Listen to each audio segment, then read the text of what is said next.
ഒരു കമ്മ്യൂണിസ്റ്റ് ബുദ്ധിജീവിയുടെ ചരിത്രം കമ്മ്യൂണിസ്റ്റ് ബുദ്ധിജീവിയുടെ കഥ എന്ന് പറഞ്ഞു കഴിഞ്ഞാൽ അത് സാങ്കല്പികമാണ് എന്ന് വിചാരിക്കും.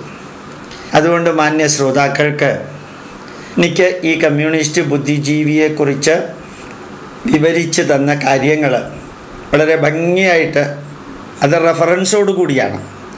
അത് കാരണം അതിൻ്റെ ആധികാരികതയെ സംശയിക്കേണ്ട ആവശ്യമില്ല.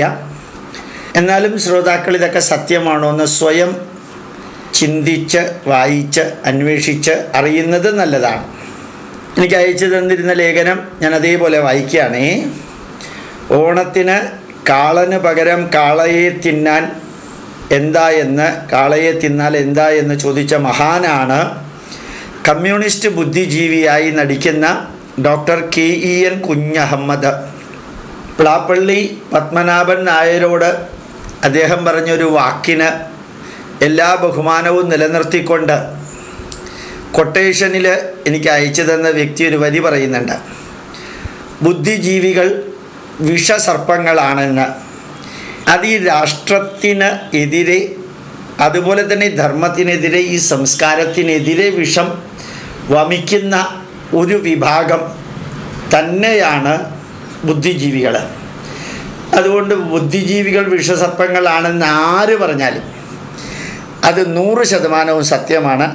എനിക്ക് അയച്ചു തന്ന വ്യക്തി പറയുന്നു KEN പോലെയുള്ളവരെ കാണുമ്പോഴാണ് ബുദ്ധിജീവികൾ വിഷസർപ്പങ്ങളാണെന്ന് കൂടുതൽ വ്യക്തമാകുന്നത്. ലേഖനം തുടരുന്നു.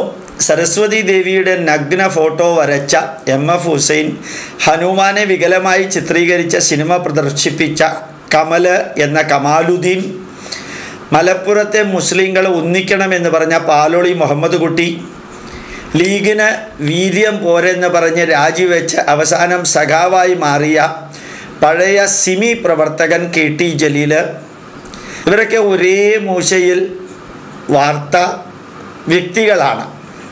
അത് മറക്കാൻ സഖാവ് ചമഞ്ഞ് മതേതരത്വം പറഞ്ഞ് ഹിന്ദുക്കളെ പറ്റിക്കുന്നു എന്ന് മാത്രം. വളരുന്ന തലമുറയെ കമ്മ്യൂണിസത്തിലേക്ക് കൊണ്ടുവരാനും ഇപ്പോൾ ഉള്ള കുറേ കമ്മ്യൂണിസ്റ്റുകാരിൽ ചത്തതിനൊക്കുമേ ജീവിച്ചിരിക്കില്ല എന്ന് പറഞ്ഞ് നിലനിൽക്കുന്നവരെ ആവേശം കൊള്ളിക്കാൻ അപ്പുറത്ത് രാത്രിയിലും മതത്തിലും മതത്തിൻ്റെ തീവ്രവാദത്തിലും ഇരുട്ടിൻ്റെ മറവിൽ പ്രവർത്തിച്ച് വെളിച്ചമാകുമ്പോൾ പുരോഗമനവാദിയും കമ്മ്യൂണിസ്റ്റുകാരും ഒക്കെ ആയിത്തീരുന്ന ആ വ്യക്തികൾ ഒരുപക്ഷെ പുതിയ തലമുറ കമ്മ്യൂണിസ്റ്റുകാർക്ക് ആവേശകരമായിരിക്കും. കാരണം പകൽ വെളിച്ചത്തിൽ മാത്രമാണ് ഇവർ കാണുന്നതും പകലും രാത്രിയും ഇവർ പറയുന്നത് കേൾക്കുകയും ചെയ്യുന്നതിൻ്റെ ആവേശം. KEN എന്ന കപട ബുദ്ധിജീവി ഹിന്ദുക്കൾ ആരാധിക്കുന്ന ഗ്രന്ഥമായ ഭഗവത്ഗീതയെയും രാമായണത്തെയും പറ്റി പ്രസംഗിച്ച് യൂട്യൂബിൽ ഇട്ടിട്ടുള്ളത് സഖാക്കൾ ഒന്ന് കേട്ടു നോക്കണം. സഖാക്കൾ കേട്ടു നോക്കണമെന്നല്ല, DYFIക്കാരും SFIക്കാരും കേട്ടു നോക്കണം. വലിയ വലിയ സഖാക്കൾക്ക് ഇപ്പോൾ കമ്മ്യൂണിസം ഒരു ഉപജീവന മാർഗമാണ്. പക്ഷേ യുവാക്കൾ അതിൽ ആവേശം കൊണ്ടുകൊണ്ട് പോകുമ്പോൾ അവരിതൊന്ന് കേൾക്കുന്നത് നല്ലതാണ്. വളരെ ഭംഗിയായിട്ട് KEN ഭഗവത്ഗീതയെ നിന്ദിച്ച് പറയുന്നത് ജന്മഭൂമി daily.com ന്യൂസ് 306263 ജന്മഭൂമി.com ന്യൂസ് 306263 KEN നിലവിളക്ക് കൊളുത്തുന്നതിന് എതിരെയാണ് എന്നും സുപ്രഭാതം എന്ന പത്രത്തിൽ തന്നെ കൊടുത്തിട്ടുണ്ട്. മുത്തലാഖിനെ പറ്റിയുള്ള അദ്ദേഹത്തിൻ്റെ അഭിപ്രായം കമ്മ്യൂണിസ്റ്റുകാരെ കൂടി ലജ്ജിപ്പിക്കുന്നതാണ്. അതിൻ്റെ കൊട്ടേഷനുണ്ട്. ശ്രീരാമനെയും ശ്രീകൃഷ്ണനെയും അവഹേളിച്ച് നടക്കുന്ന ഇദ്ദേഹം സ്വന്തം മതത്തെ പറ്റിയോ പ്രവാചകനെ പറ്റിയോ ഖുർആനെ പറ്റിയോ ഒരക്ഷരം മിണ്ടുകയില്ല. തിരുവോണ സമയത്ത് കാളന് പകരം കാളയെ കഴിക്കാൻ പറഞ്ഞ അദ്ദേഹം നോമ്പ് സമയത്ത് പന്നിമാംസം കഴിക്കുമോ എന്ന് സഖാക്കൾ ചോദിച്ചു നോക്കണം. സഖാക്കൾക്ക് തിരിച്ച് ചോദിക്കാനുള്ള വിവേകവും ബുദ്ധിയും ഒന്നും ആരുടെയും മുമ്പിൽ അടിയറ വയ്ക്കേണ്ട കാര്യമില്ലല്ലോ. ഒന്നില്ലെങ്കിൽ യൂട്യൂബിലൂടെ ചോദിക്കുക, അല്ലെങ്കിൽ SMS ചോദിക്കുക, അല്ലെങ്കിൽ വാട്സപ്പിലൂടെ ചോദിക്കുക, അല്ലെങ്കിൽ ഫേസ് പേജിലൂടെ ചോദിക്കാമല്ലോ. ഇവരൊക്കെ മുമ്പിൽ നിന്ന് നമ്മളുടെ ശരീരവും മനസ്സും അഴുക്കാക്കുന്നതിന് പകരം മറ്റു വഴിയിലൂടെ ചോദിക്കാൻ സാധിക്കുമല്ലോ. യുവ സഖാക്കളോട് പറയുന്നു, ഇതെല്ലാം ഒന്ന് തിരിച്ച് ചോദിക്കാനും കൂടി പഠിക്കുക. നിങ്ങൾ ലോകം അംഗീകരിച്ചിട്ടുള്ള ഗ്രന്ഥമാണ് ഭഗവത്ഗീത. 143 രാജ്യങ്ങളിലെ യൂണിവേഴ്സിറ്റികളിൽ ഭഗവത്ഗീത പാഠ്യവിഷയമാണ്. ഞാൻ അമേരിക്കയിൽ പോയപ്പോൾ കേട്ടത് 183 യൂണിവേഴ്സിറ്റികളിൽ അവിടെ, ഇത് 145 രാജ്യങ്ങളിൽ. അത് സത്യമാണ്. ആൽബർട്ട് ഐൻസ്റ്റീൻ, മഹാത്മാഗാന്ധി, സുഭാഷ് ചന്ദ്രബോസ്, ഭഗത് സിംഗ്, ലോകമാന്യ ഗംഗാധര തിലകൻ, VD സാവർക്കർ, സ്വാമി വിവേകാനന്ദൻ തുടങ്ങിയവരെ എല്ലാവരെയും പ്രചോദിപ്പിച്ച ഗ്രന്ഥമാണ് ഭഗവത്ഗീത. ഒരുപക്ഷെ ലെനിനെയും സ്റ്റാലിനെയും മാർക്സിനെയും എംഗൽസിനെയും EMSനെയും AKGയെയും അത് പ്രചോദിപ്പിച്ചിട്ടില്ല എന്ന കാരണത്താലായിരിക്കും. നല്ല മനുഷ്യരെ പ്രചോദിപ്പിച്ചതല്ലല്ലോ നമുക്ക് വേണ്ടത്. നമുക്ക് വേണ്ടത് കൊല വിളിച്ച അധികാരം തോക്കിൻകുഴലിലൂടെ എന്ന് പറഞ്ഞവരുടെ, അല്ലെങ്കിൽ വെള്ളമടിച്ച് റോട്ടിൽ കിടക്കുന്ന ഈ ചെഗുവേരെ പോലെയുള്ളവരെ ആരാധിച്ചിരുന്ന പുസ്തകമായതുകൊണ്ട് അവരെ ഭഗവത്ഗീത ഒരുപക്ഷെ പ്രചോദിപ്പിച്ചിട്ടുണ്ടാവില്ല. ഗാന്ധിജി ഭഗവത്ഗീതയിൽ അഹിംസ ദർശിച്ചപ്പോൾ സുഭാഷ് ചന്ദ്രബോസ് ദർശിച്ചത് സാമ്രാജ്യത്വത്തിനെതിരെയുള്ള യുദ്ധം ചെയ്യാനുള്ള പ്രേരണയായിരുന്നു. ആൽബർട്ട് ഐൻസ്റ്റീൻ അതിൽ സ്ട്രിംഗ് തിയറി വരെ ദർശിച്ചു. I get inspiration from Bhagavad Gita for all my hypothesis and theorem എന്ന് പറഞ്ഞത് അദ്ദേഹമായിരുന്നു. ആദ്യത്തെ ആറ്റം ബോംബ് പൊട്ടിച്ച റോബർട്ട് ഓപ്പൺഹീമറും ഉദ്ധരിച്ചത് ഭഗവത്ഗീതയുടെ ദിവി സൂര്യസഹസ്രസ്യ ഭവേദ് യുഗപദുത്തിത യതിബാ സദൃശീ സാ സ്യാത് ഭാസസ്തസ്യ മഹാത്മന എന്നായിരുന്നു. ഇവിടെ EK നായനാർ പോപ്പിന് കൊണ്ടുപോയി കൊടുത്തതും ഭഗവത്ഗീതയായിരുന്നു. ഇൻ്റർനാഷണൽ ന്യൂക്ലിയർ ഡിസാർമമെൻറ്റ് സെഷനിൽ ഗോർബച്ചേവ് ഭഗവത്ഗീതയെ ഉദ്ധരിച്ചുകൊണ്ടാണ് ന്യൂക്ലിയർ വെപ്പൺസ് ലോകത്തിൽ വേണ്ടെന്ന് പറഞ്ഞത്. ആറ്റം ബോംബ് ഉണ്ടാക്കാനുള്ള ഇക്വേഷൻ കണ്ടുപിടിച്ച ആൾക്കും ആറ്റം ബോംബ് പൊട്ടിച്ച ആൾക്കും ആറ്റം ബോംബ് വേണ്ടെന്ന് പറഞ്ഞ ആൾക്കും ആവേശം ഭഗവത്ഗീതയായിരുന്നു. പക്ഷേ KENA പോലെയുള്ള ചില ഡാഷുകൾക്ക് അത് ഭയങ്കരമായിട്ട് നിന്ദ്യമായി. ഈ മണ്ണിൽ ജനിച്ച് ഈ മണ്ണിൽ നിലനിന്ന് ഈ മണ്ണിൽ ചാകുന്ന കുറേയധികം ദേശദ്രോഹികളെ പോലെയുള്ള വ്യക്തികൾക്ക്. ആദ്യത്തെ അണുവിസ്ഫോടനം ഉണ്ടായപ്പോൾ ശാസ്ത്രജ്ഞൻ അതിനെ വിവരിച്ചത് ഗീതയിലെ വാക്കുകൾ കൊണ്ടാണ് എന്ന് സൂചിപ്പിച്ചല്ലോ. രാമായണം ഇന്ത്യയിലെ സമസ്ത ജനങ്ങളുടെയും ആധ്യാത്മിക പുസ്തകമാണ്. കർക്കിടക മാസം രാമായണ മാസമായിട്ടാണ് ആചരിക്കുന്നത്. മാത്രമല്ല ഇന്തോനേഷ്യയിൽ 10 ദിവസം സ്കൂൾ ഹോളിഡേ കൊടുക്കുന്നത് രാമായണത്തിൻ്റെ രാമനവമി വരെയാണ്. അവിടെ രാമായണമാണ് ദേശീയ ഗ്രന്ഥമായിട്ട് അംഗീകരിച്ചിരിക്കുന്നത്. ഇന്നത്തെ വാട്സപ്പ് മെസ്സേജിൽ അത്ഭുതകരമായിട്ടൊരു കാഴ്ച കണ്ടു. ഇന്നലെ ഇന്തോനേഷ്യയിലെ ടെലിവിഷനിൽ ഒരു വാർത്തയിൽ അവിടെ ഒരു വീട്ടിലെ ഒരു പ്രത്യേകതരം പഴത്തിൽ ശ്രീകൃഷ്ണൻ്റെ ചിത്രം അതേപോലെ ഉള്ളിൽ കാണാൻ സാധിക്കുന്ന വാർത്ത. പർദ്ദയിട്ട വാർത്ത വായിക്കുന്ന സ്ത്രീ അത് വളരെ സന്തോഷത്തോടുകൂടിയും ആവേശത്തോടുകൂടിയും വായിക്കുന്നത് കണ്ടു. ആ പ്ലം എന്ന ടൈപ്പ് മാങ്ങയുടെ അത്രയും വലിപ്പമുള്ള ആ മരത്തിൻ്റെ ഫലത്തിലെ ഫ്രൂട്ടിൽ ശ്രീകൃഷ്ണൻ്റെ കൃത്യചിത്രം കണ്ടത് അവർ ആവർത്തിച്ച് വാർത്തയിൽ ഇന്തോനേഷ്യൻ TV വാർത്തയിൽ പറയുന്നുണ്ടായിരുന്നു. അതവിടെ ഇരിക്കട്ടെ. ഏതായാലും രാമായണ മാസം വിദേശങ്ങളിൽ അത് വളരെ ഗംഭീരമായിട്ട് ആചരിക്കുന്നുണ്ട്. ഇവരുടെ എല്ലാം വാക്കുകൾ കേട്ട് ഈ സഖാക്കളുടെയും പുരോഗമനവാദികളുടെയും തമസ്കരിക്കുന്നവരുടെയും യുക്തിവാദികളുടെയും നിഷേധികളുടെയും പുച്ഛിക്കുന്നവരുടെയും അവഹേളിക്കുന്നവരുടെയും എല്ലാം വാക്കുകൾ കേട്ട് ഹിന്ദു സഖാക്കൾ തങ്ങളുടെ മതവും സംസ്കാരവും വെടിഞ്ഞ യുക്തിവാദികളായി ജീവിക്കുമ്പോൾ മുസ്ലിങ്ങളും ക്രിസ്ത്യാനികളും കമ്മ്യൂണിസ്റ്റുകാരാണെങ്കിൽ പോലും യുക്തിവാദികളാണെങ്കിൽ പോലും പുരോഗമനവാദികളാണെങ്കിൽ പോലും അവരവരുടെ മതത്തോടുള്ള വീക്ഷണം എങ്ങനെ വെച്ചു പുലർത്തുന്നു എന്നും മതം പഠിപ്പിച്ച് മറ്റുള്ളവരെ അവനവൻ്റെ മതത്തിലേക്ക് കൊണ്ടുവരാൻ അവർ ചെയ്തു കൂട്ടുന്ന പകലും രാത്രിയും വെളിച്ചത്തിലും ഇരുട്ടിലും അവർ ചെയ്തു കൂട്ടുന്നത് കൂടി ഒന്ന് അറിയാൻ ഈ സഖാക്കളും കുട്ടി സഖാക്കൾക്ക് സാധിച്ചിരുന്നുവെങ്കിൽ എത്ര നന്നാകുമായിരുന്നു. സഖാക്കന്മാരുടെ വീടുകളിൽ നിന്ന് ആതിരമാരും ഹാദിയമാരും നിമിഷമാരും ഉണ്ടാവുന്നു. അറിയണം, അത് സഖാക്കന്മാരുടെ വീട്ടിൽ നിന്നാണ് ഉണ്ടാവുന്നത്. സ്വന്തം മുന്നിൽ വെച്ച് കോടതികളിൽ ഇതുവരെ വളർത്തിയ അച്ഛനമ്മമാരെ തള്ളിപ്പറഞ്ഞ ദിവസം എന്നോണം പെൺകുട്ടികൾ തട്ടമിട്ട് ഇറങ്ങിപ്പോകുമ്പോൾ അവർ KEN കുഞ്ഞമ്മദുമാരുടെ വാക്കുകൾ കേട്ട് കോൾമയർ കൊണ്ട് നമ്മളോട് ചോദിക്കുന്ന ലവ് ജിഹാദിന് തെളിവ് എവിടെയെന്നാണ്. ഈ കമ്മ്യൂണിസ്റ്റ് സഖാക്കൾ ഓർക്കുക, ബംഗാളിൽ കമ്മ്യൂണിസ്റ്റ് പാർട്ടിയുടെ അടിത്തറ ആദ്യം ഇളക്കിയത് നിങ്ങൾ തന്നെ കടത്തിവിട്ട ബംഗ്ലാദേശി കുടിയേറ്റ മേഖലയിലാണ്. നാളെ അദ്ദേഹത്തിൻ്റെ വിഷയം KENൻ്റെ വിഷയമാണ് അതിനേക്കാളും രസകരമായിട്ട് വരാൻ പോകുന്നത്. ഈ മുസ്ലിം ബുദ്ധിജീവികളെ മുസ്ലിം വോട്ട് ബാങ്കിന് വേണ്ടി മുസ്ലിങ്ങളെ പറ്റിക്കാനും അല്ലെങ്കിൽ ഹിന്ദുക്കളുടേതായിട്ടുള്ള പൈതൃകത്തെ അവഹേളിച്ചും അപകീർത്തിപ്പെടുത്തിയും നശിപ്പിച്ചും ഇവരെല്ലാം ഭാരതത്തിൽ വിലസുമ്പോൾ ഓർമ്മിക്കുക, ആദ്യം ഒരു ഗസ്നിയും ഗോറിയുമാണ് വന്നത്. പിന്നീട് ഭാരതം മുഴുവനും അവരുടെ കീഴിലായി.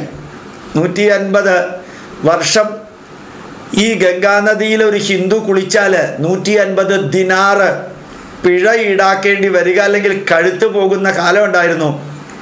3 ദിവസം കൊണ്ട് തൈമൂർ എന്ന് പറയുന്ന ഒരു മുസ്ലിം ഭ്രാന്തൻ എത്ര ലക്ഷം ഹിന്ദുക്കളെയാ കൊന്നത് എന്നറിയണം.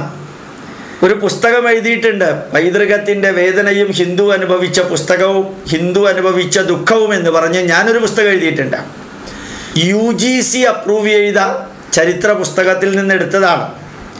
ഓരോ സഖാവും, കുട്ടി സഖാവിൻ്റെ അച്ഛനും കുട്ടി സഖാവിൻ്റെ അച്ഛൻ്റെ അച്ഛനും അമ്മയും അമ്മയുടെ അമ്മയും അതൊന്ന് വായിക്കണം.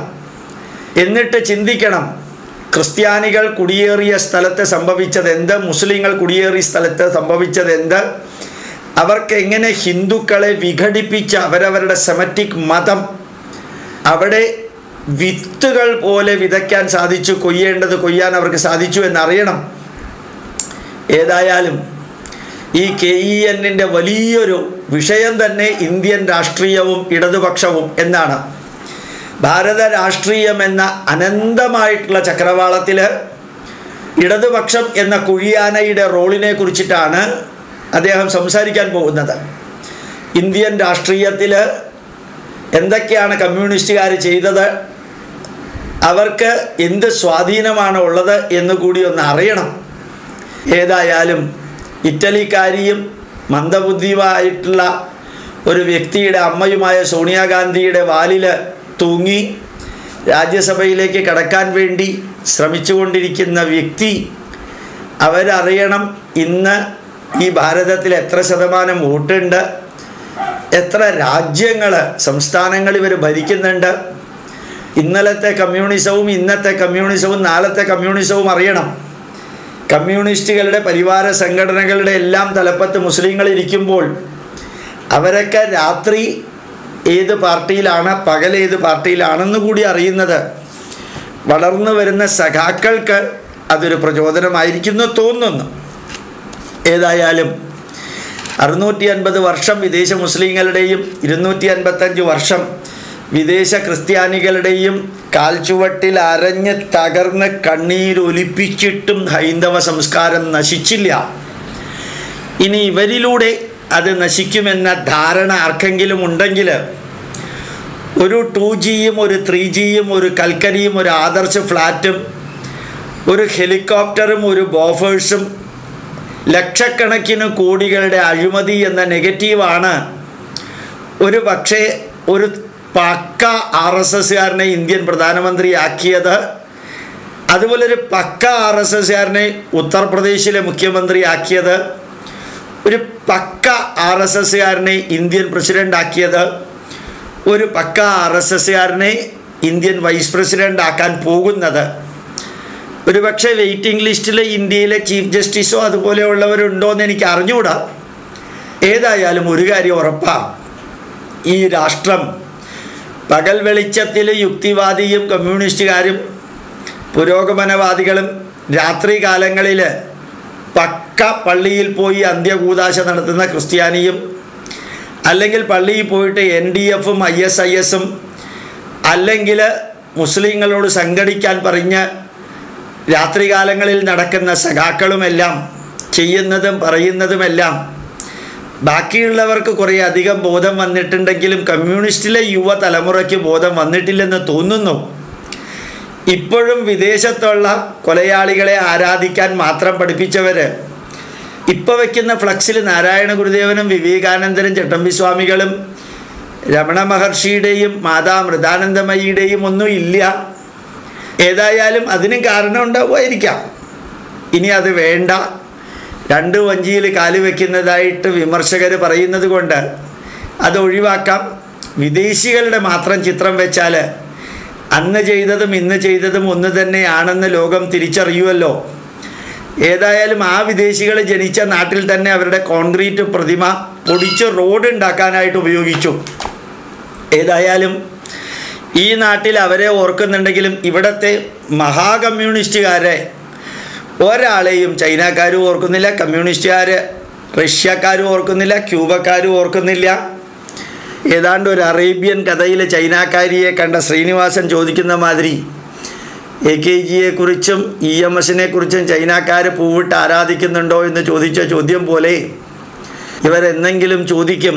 വിദേശികളുടെ കാൽപ്പാടുകളിലൂടെ വിദേശികൾ പോലും തിരസ്കരിച്ച വിദേശി കമ്മ്യൂണിസ്റ്റുകാരുടെ മുമ്പിൽ സ്വദേശികളായിട്ടുള്ള കുറേ പേര് അന്ത്യകൂദാശ നടത്തിയ അവസാനം ബംഗാളിൽ 33 വർഷം ഭരിച്ചവരുടെ ഉച്ചി വെച്ചവർ തന്നെ ഉദകക്രിയ നടത്തിയ അനുഭവം ബംഗാളിലുണ്ട്.